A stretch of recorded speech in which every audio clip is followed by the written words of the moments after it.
C'est très large, ce sont des violences physiques bien sûr entre conjoints, ce sont des violences entre parents et enfants, ce sont aussi des violences psychologiques, ce sont des violences plus spécifiquement parfois à caractère sexuel. Voilà, c'est tout type de violence dans le cadre de la famille principalement, et puis parfois des violences liées à des comportements d'enfants ou d'adolescents qui sont inappropriés. Le cadre de partage d'informations du contrat, c'est un partage d'informations entre partenaires. Ça renforce un partenariat qui existe déjà, c'est le 10e que nous signons sur le ressort du tribunal judiciaire de La Roche.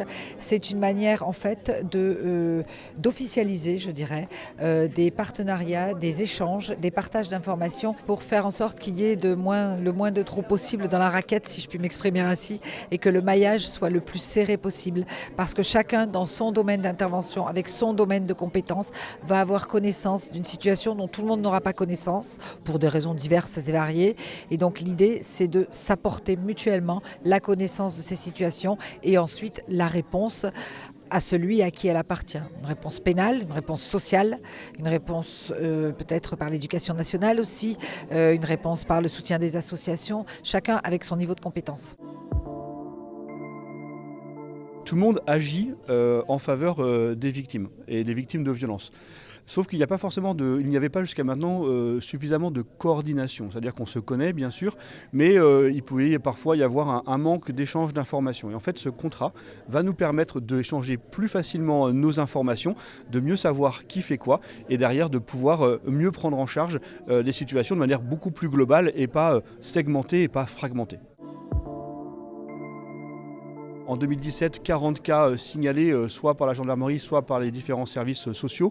Nous sommes aujourd'hui à 80, donc ça a doublé. Ça ne veut pas dire qu'il y a 2 fois plus de cas, mais ça veut dire qu'on les connaît 2 fois mieux. Oui, on a assisté à une augmentation des faits de violence conjugale, mais je pense que c'est dû aussi, au moins pour partie, à une libération de la parole. Pas forcément à une explosion des faits de violence, mais à une meilleure prise en compte et par tous les intervenants, et à une libération de la parole. L'idée, c'est aussi d'aller vers des victimes et de ne pas attendre des victimes qu'elles viennent vers les structures. Parce qu'il est beaucoup plus facile pour une victime, l'expérience le montre, d'accepter un accompagnement que de faire elle-même cette démarche qui est difficile. Et ça s'entend.